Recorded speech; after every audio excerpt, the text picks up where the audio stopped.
أفلا يتدبرون القرآن ولو كان من عند غير الله لوجدوا فيه اختلافا كثيرا أفلا يتدبرون القرآن ولو كان من عند غير الله lawajadu fihi ikhtilafan katsira. Maka tidakkah mereka merenungi, menghayati Al-Quran? Sekiranya Al-Quran itu bukan dari Allah, pastilah mereka akan menemukan banyak yang bertentangan di dalamnya. Ayat ini dikenal sebagai ayat tadabbur.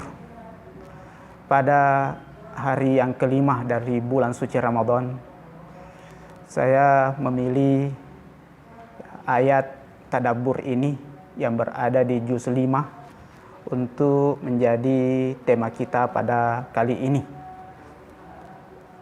Tadabbur ya, dari kata tadabbar atau akhir dari sesuatu, atau belakang, atau sesudah.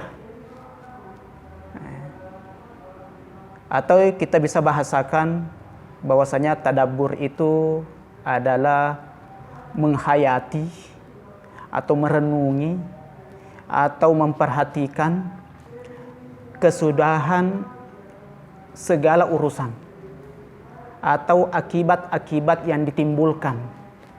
Nah, disinilah perbedaannya dengan berpikir.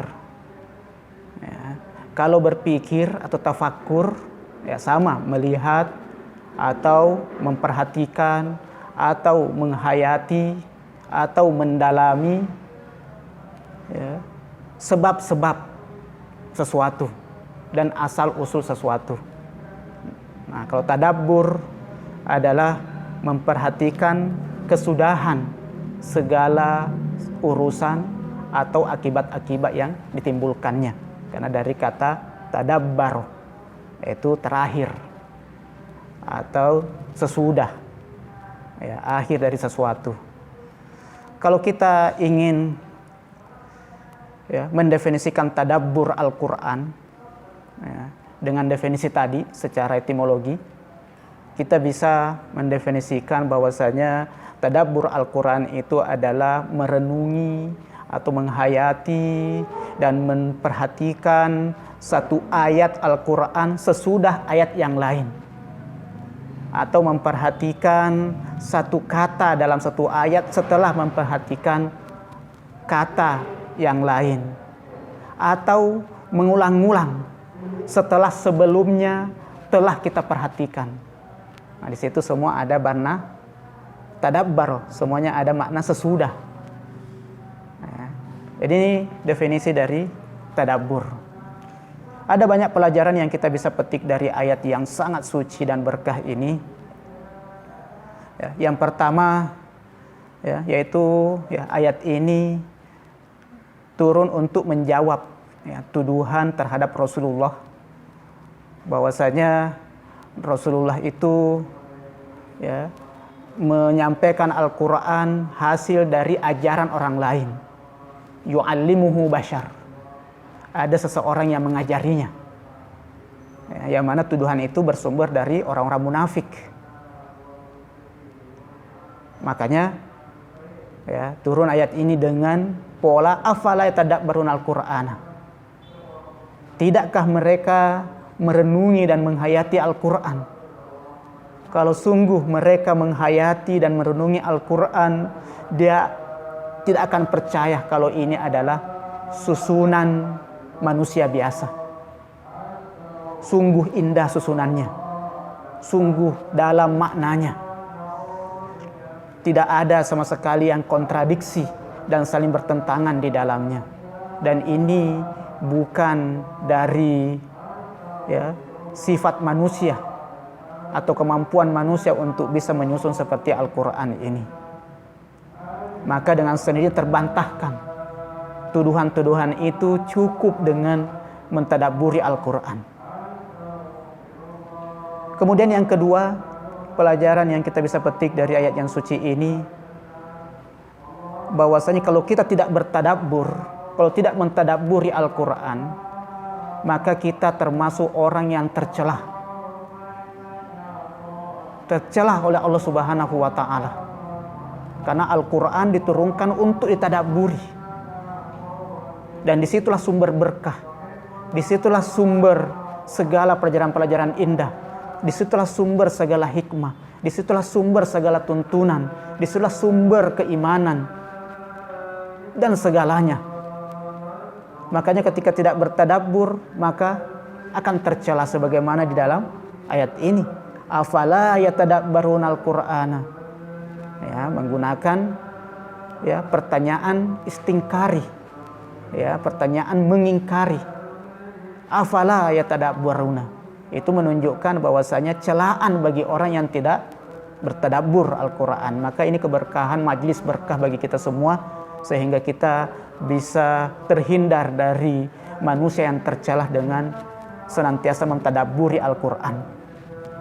Kemudian pelajaran yang ketiga yang kita bisa petik dari ayat yang suci ini, ya, bahwasanya dengan tadabbur kita bisa ya menjauhkan diri kita dari kemunafikan dan begitu pula kelemahan iman.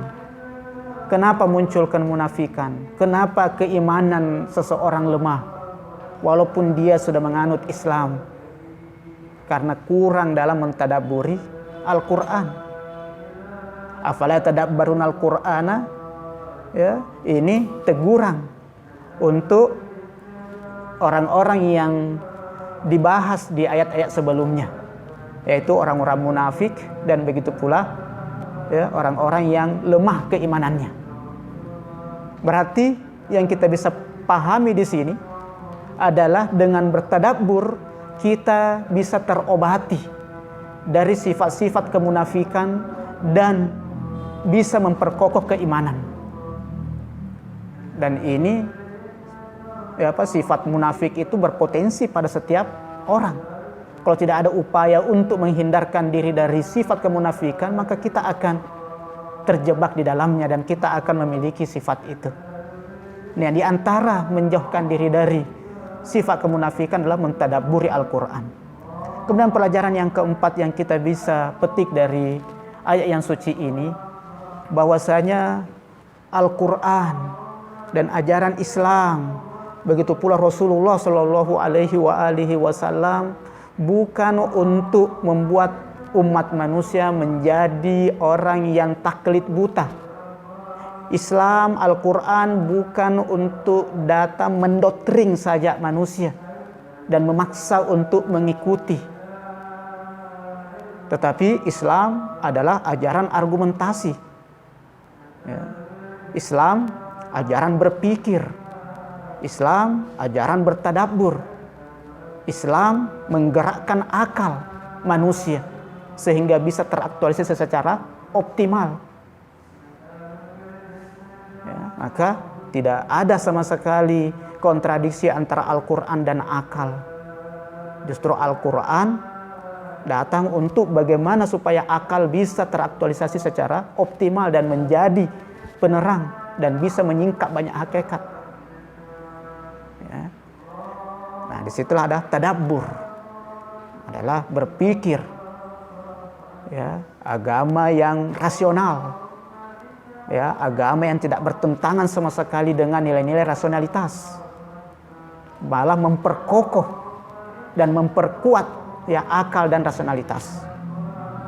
Kemudian pelajaran yang kelima yang kita bisa petik dari ayat yang suci ini, ya, bahwasanya dengan adanya ya perintah untuk mentadabburi Al-Quran, sementara Al-Quran ini untuk semua umat manusia, berarti Al-Quran itu bisa terpahami oleh semua manusia, semua kalangan, semua strata ya manusia itu bisa ya mencicipi dan bisa meneguk ya pelajaran-pelajaran indah dari Al-Quran.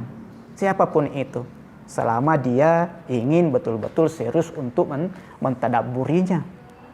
Ketika dia memang ingin berfokus dan membersihkan hatinya dari segala intervensi-intervensi hawa nafsu dan berbagai macam syubhat dan terfokus kepada Al-Quran, maka dia akan mendapatkan banyak pelajaran dari Al-Quran, siapapun itu. Karena tidak mungkin ada perintah tadabbur kalau manusia tidak mampu untuk melakukannya. Berarti itu adalah perintah kepada sesuatu yang tidak dimampui.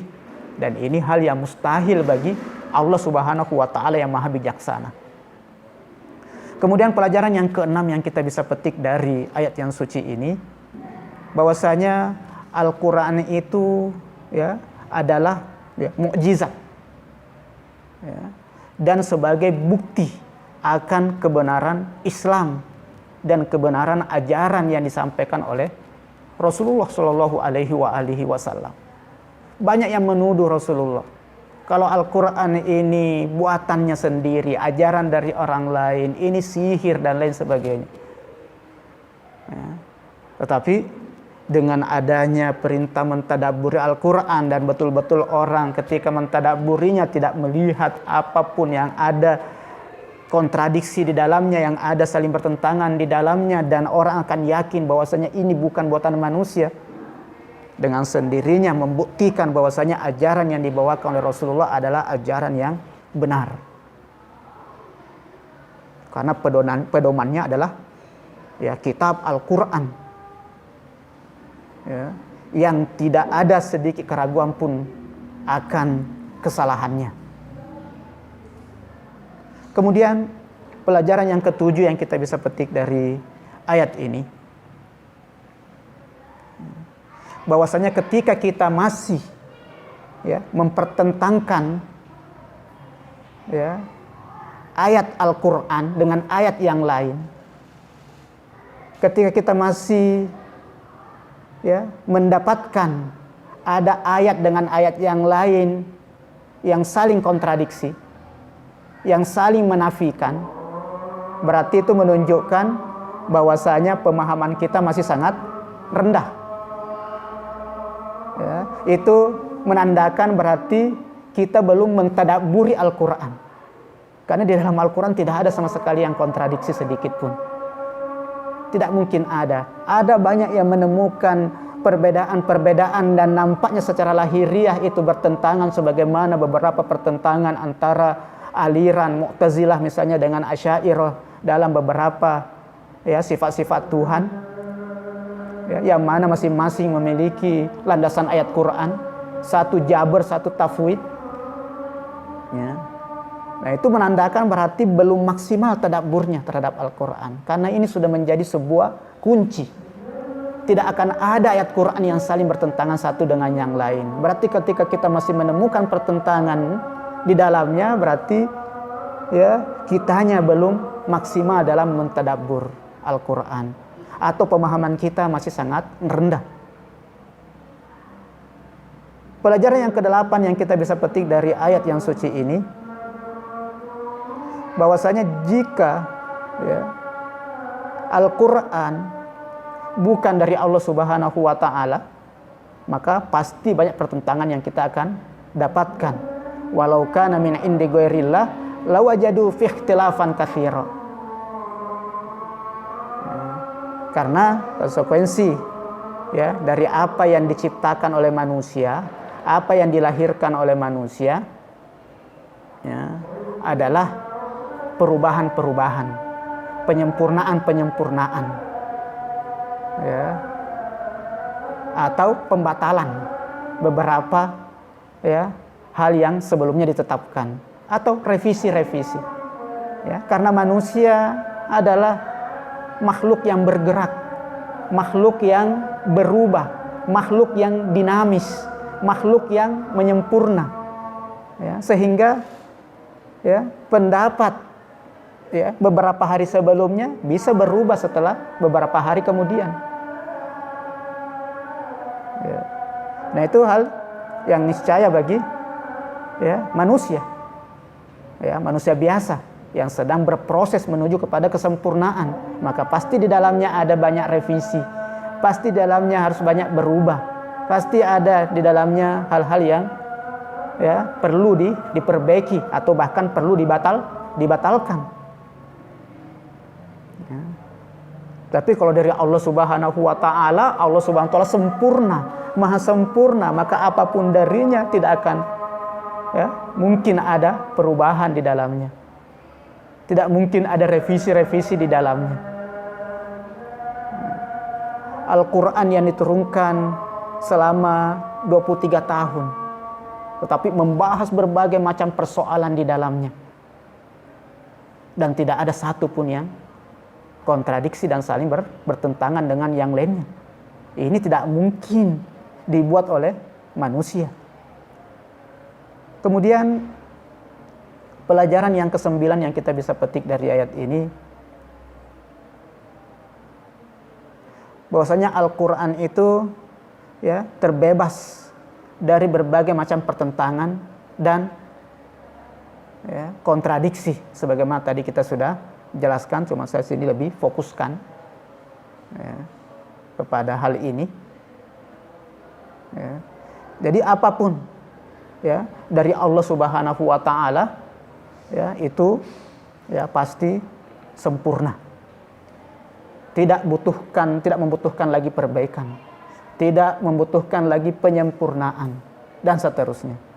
Kemudian pelajaran yang ke-10 yang kita bisa petik dari ayat ini adalah manusia ya pada dasarnya ya tidak akan mungkin ya bisa ya menunjukkan sebuah pengajaran ya sebuah pembahasan yang sangat luas dan sangat dalam tanpa ada pertentangan di dalamnya, tanpa ada kontradiksi di dalamnya.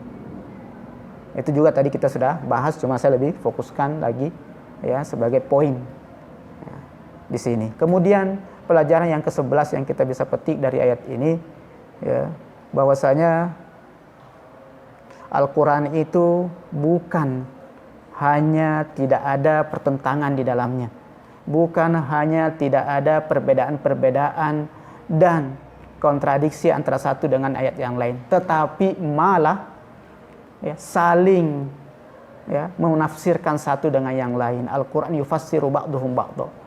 Al-Qur'an itu menafsirkan antara satu dengan yang lain, saling memberikan makna satu dengan yang lain. Nah, disinilah pentingnya tadabbur. Ya, mendalami ayat-ayat Al-Qur'an. Setelah kita dalami lagi sesudah mendalami sebelumnya. Setelah mendalami satu kata, kita dalami lagi satu kata berikutnya. Setelah kita mendalami satu ayat, kita dalami lagi satu ayat setelahnya. Setelah kita mendalami satu surah, kita dalami lagi satu surah berikutnya. Karena dia saling menafsirkan satu dengan yang lain dan saling menjelaskan satu dengan yang lain. Kemudian pelajaran yang ke-12 yang kita bisa petik dari ayat yang suci ini, bahwasanya ya, paling bagusnya ya, untuk membatalkan pendapat-pendapat orang itu ya, pendapat-pendapat berbagai macam aliran, kalau ingin dibatalkan, kalau ingin disalahkan ya, atau ditunjukkan kesalahannya, dengan cara apa? Dengan cara menunjukkan hal-hal yang kontradiksi di dalam pendapatnya, menunjukkan hal-hal yang ya, saling bertentangan yang ada di dalam pendapatnya. Ya, sebagaimana tadi disebutkan di ayat ini, la wajadu fi ikhtilafan katsira. Ya, bagaimana ayat Al-Qur'an menggunakan uslub metode seperti ini ya, untuk membatalkan, untuk menunjukkan kesalahan pendapat seorang ya, yaitu dengan menunjukkan, tunjukkan mana, apa, tunjukkan yang bertentangan di dalamnya, yang kontradiksi di dalamnya. Kemudian ya, pelajaran yang ke-13 yang kita bisa petik dari ayat yang suci ini, bahwasanya tadabbur itu ya, tadabbur Al-Qur'an ya, yaitu mentadabburi segala sesuatu yang berkaitan dengan Al-Qur'an, dari redaksinya, susunan katanya, dari susunan hurufnya, redaksi-redaksi yang digunakan, dan kandungan-kandungannya ya, mukjizat-mukjizatnya ya, dan semua hal yang berkaitan dengan Al-Qur'an itu semua masuk bagian daripada tadabbur. Semoga kita pada bulan suci Ramadan ini kita diberikan taufik oleh Allah Subhanahu wa taala untuk senantiasa mentadaburi Al-Qur'an. Sallallahu ala Muhammad wa ali Muhammad. Wassalamualaikum warahmatullahi wabarakatuh.